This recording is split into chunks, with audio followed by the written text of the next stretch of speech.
Welcome to a new edition of the Famous Interviews with Joe Dimino. On this episode, we talk with New York City-based writer, painter, and filmmaker Steve Clark. He was born in New York City, attended Trinity College, where he won the John Curtis Underwood Prize for Poetry, and began painting. He's senior editor for George Plimpton's The Paris Review from 1995 to 2002. Clark published fiction in that review, poems in various magazines, and translated several books. From the Ashes was his first bilingual book of poems, along with a series of Black Note paintings. It was published to critical acclaim in Spain in March of 2010. It's a wonderful tale. Enjoy. Hey, how are you? Everything's good. How you doing today? Very, very well. Very well. Good. Where are you located? Some unexpected construction. I'm downtown. I'm in downtown Manhattan. Okay. And yeah, so you said there was unexpected construction going on? There's a little unexpected construction on my building, so I'm in a back room of my house with some weird, funky wallpaper. But I dig it. That's good. It's good ambiance. A lot of liveliness. Yeah, totally. Well, I'm in Kansas City, Missouri, so it's great to meet you. Thank you for taking a minute out today. Very happy to do it. Thanks for having me on. Yes, sir. So I'm looking, man, you got a lot going on. A lot of, I mean, you're creative to your bones, and I'm looking forward to getting into all of it. And to begin that journey, I want to know, I know we're all getting tired of talking about COVID, but it was such a big deal for all of us. How did you survive that time period, and how has it changed the way that you live your life now? Well, we sort of got very lucky because we sort of felt it coming in February of that year. And we have two small boys. So we started looking in a house and for that time, and we managed to rent a place and get out of the city right when that happened, because I can't imagine being in our sort of tightish New York apartment with two young boys bouncing off the walls for that amount of time. So It turned out, I mean, for us to be quite a nice sort of family experience. I mean, within the context of the world going to kind of hell, but we ended up having some really good family time. We were in the country. We didn't do a lot of that sort of homeschooling Zoom stuff. We just sort of planted stuff in the garden, took a lot of long walks, and just had a lot of quiet time. So in terms of working and stuff, it didn't really have a huge impact on my work. Okay. So let's get to the heart and soul of what you do on a daily basis here in 2024. I'm going to put you in front of a bunch of third graders at Career Day. And one of the kids is curious and asks you, hey, what do you do for a living? How do you answer them? I'm going to say it's a lot of stuff, but it's basically I write, I paint, and I make films.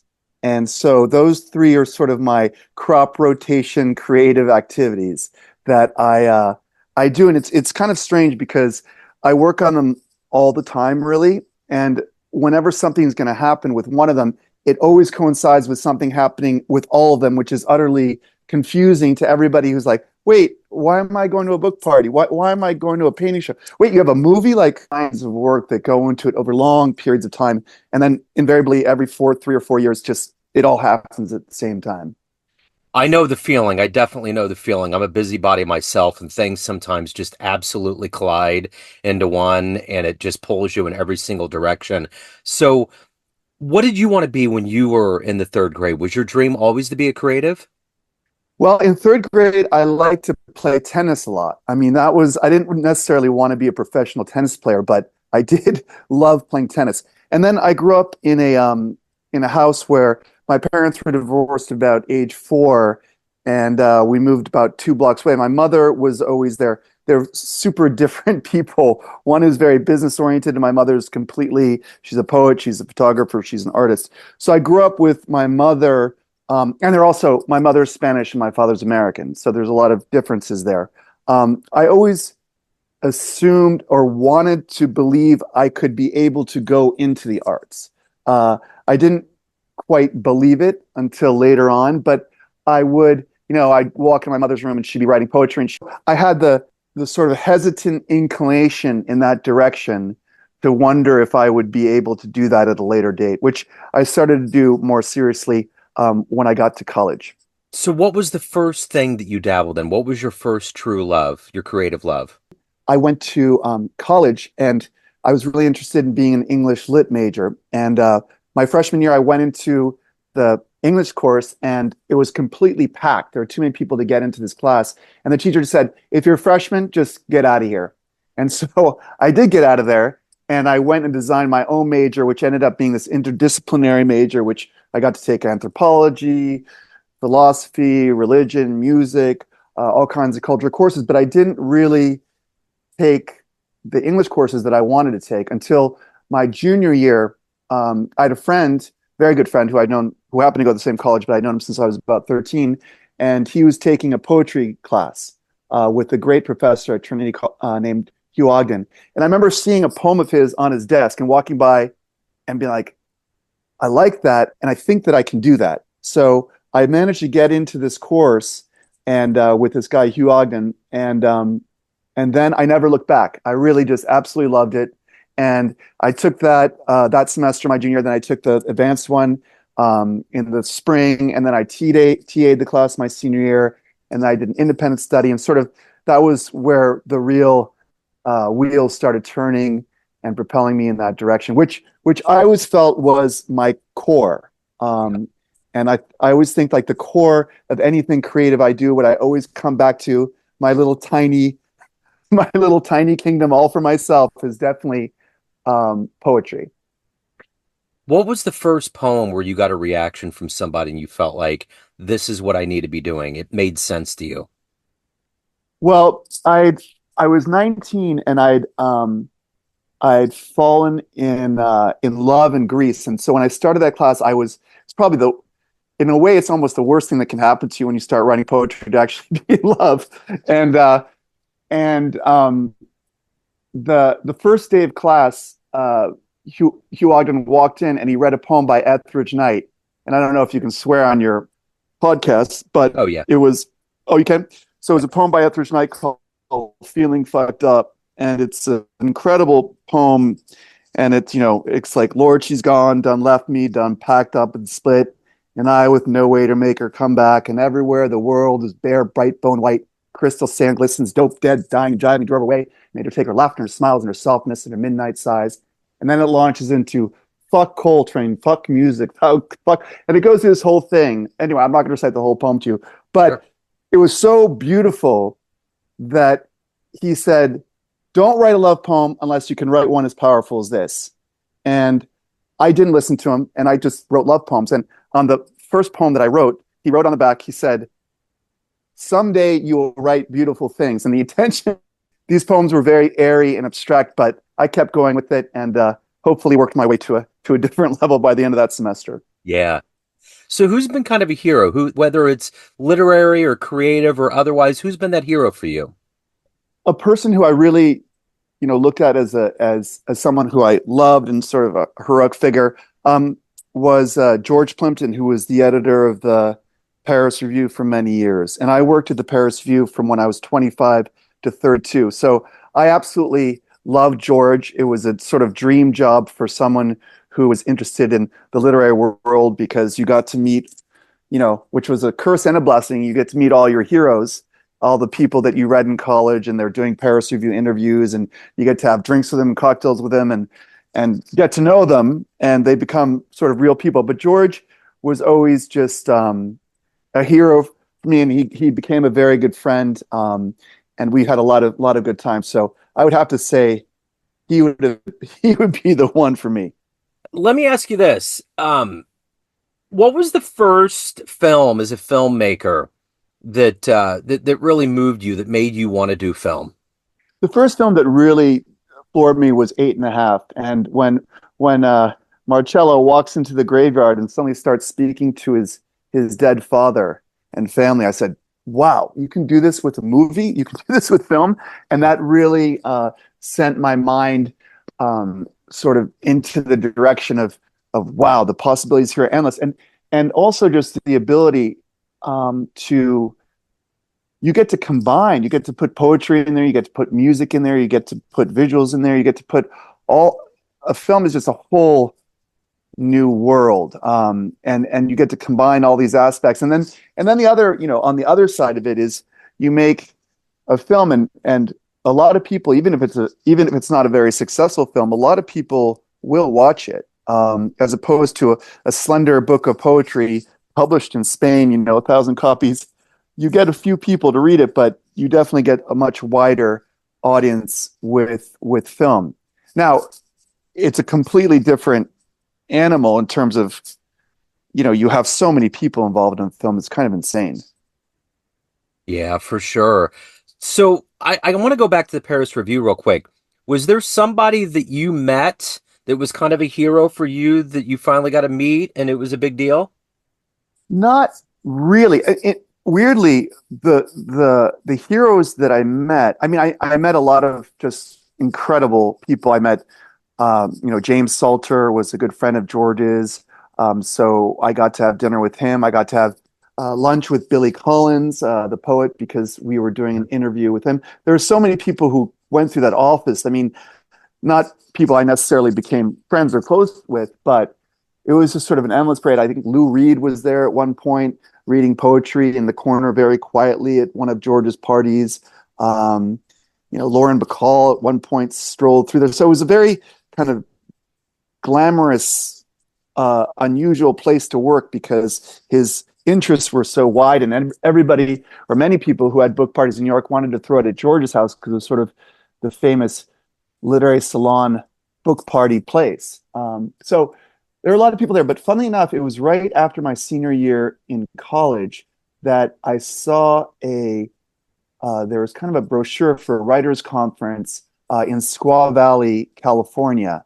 And I saw the people giving the workshops were just all the people that I'd been reading who were real poetry heroes for me. And those were all in this one seminar. It was Sharon Old, Galway Cannell, Robert Haas, Toy Derricott, Cornelius Eady, and Carolyn Kaiser.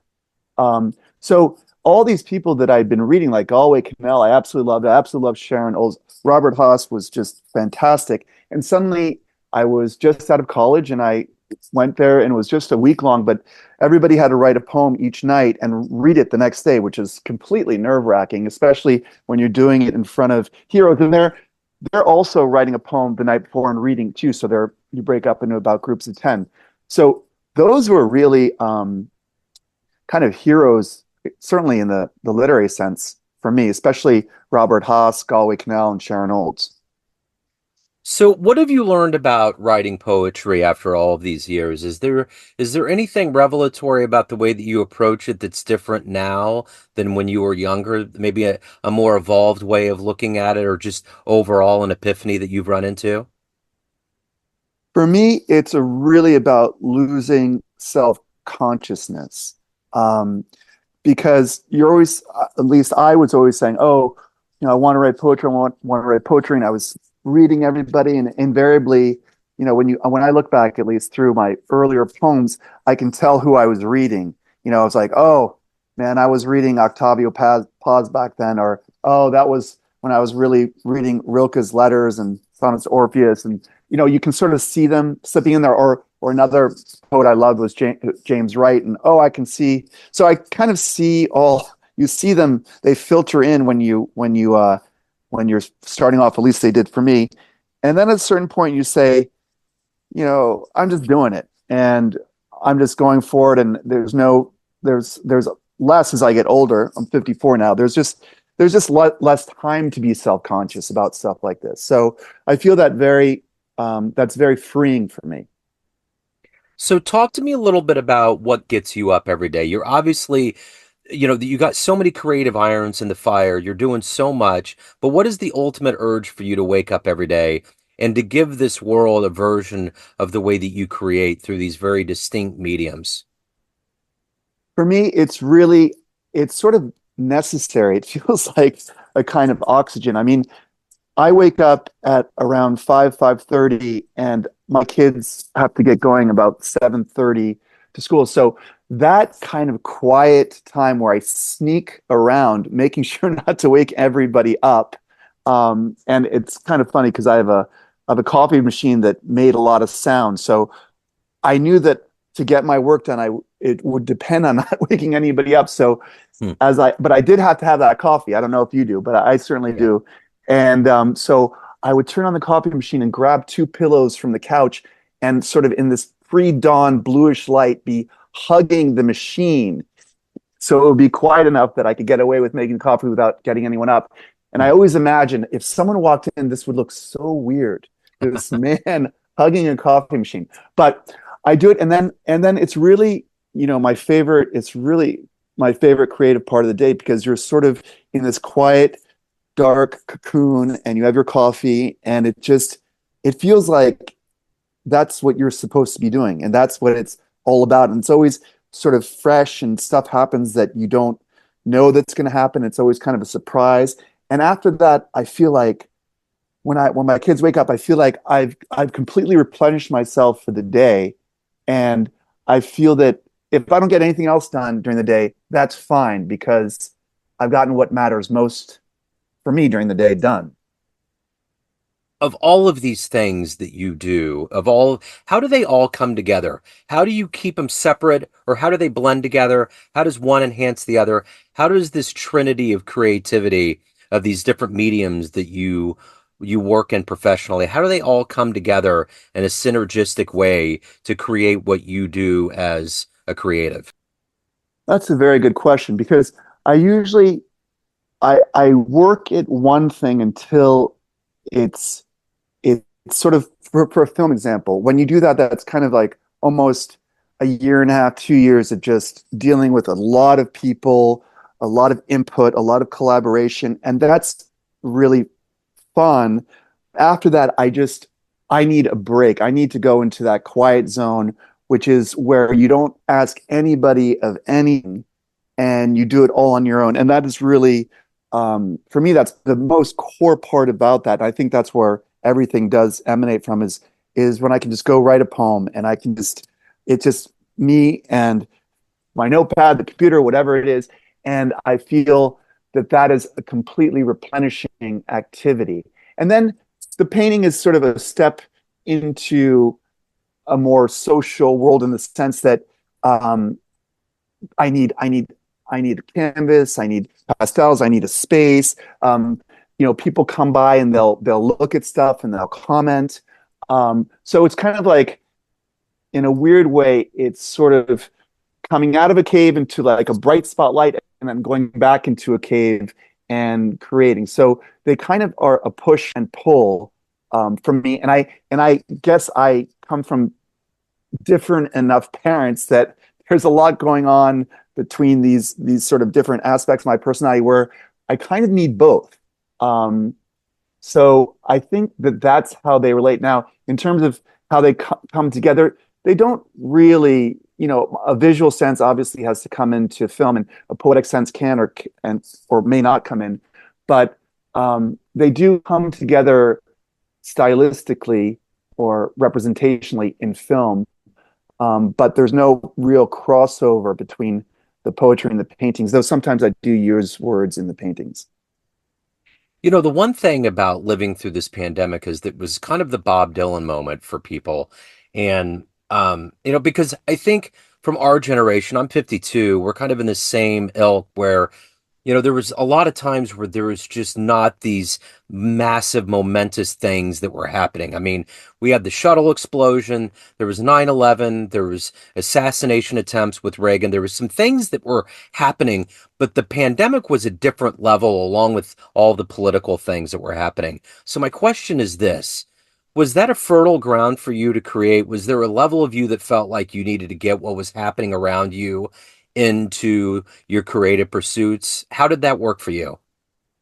That's a good question because it no doubt affected me, but I didn't, I have a little folder where I unleash my political vitriol about things that are super, irritating and angering me. And it's funny because I didn't think about this until you asked that question because the source of this, I just did a book of short stories called City Swimmers and Other Stories.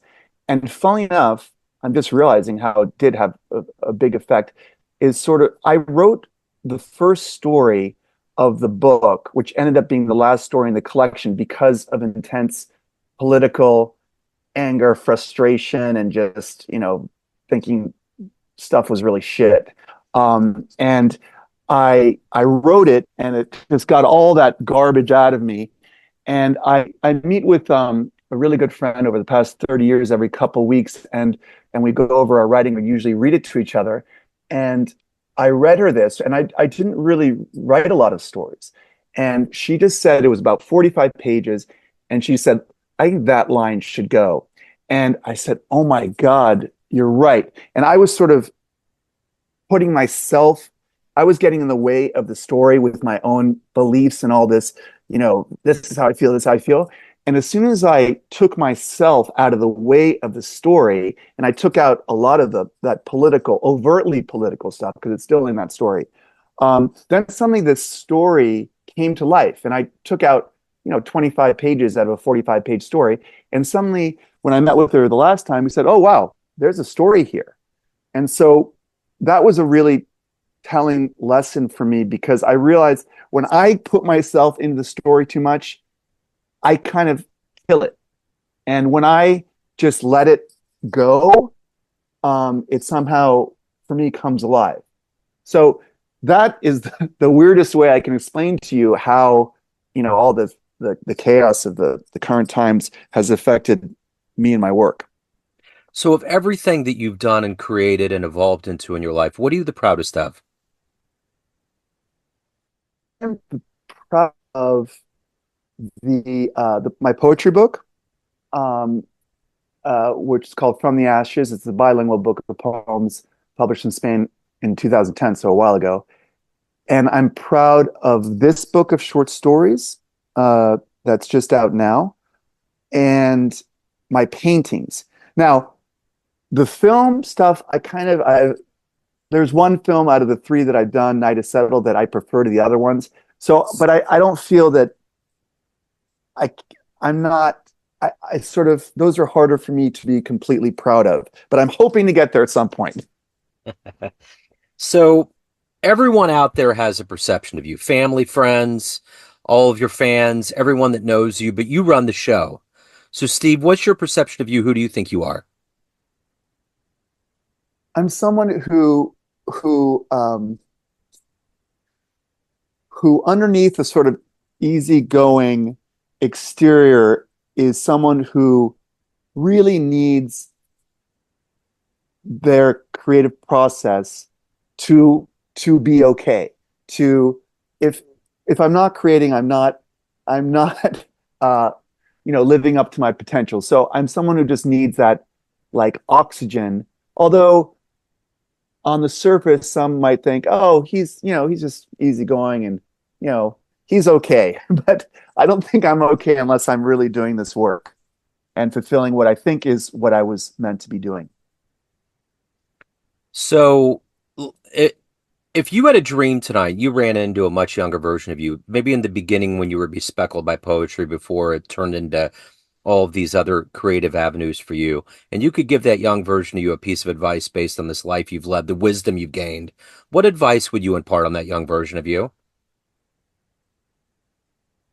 I'd say don't doubt yourself, and really feel that you deserve the opportunities that are given to you, and follow through. Because I feel that when I look back, I feel I was given these incredible opportunities. George Plimpton published a chapter of my novel in the Paris Review.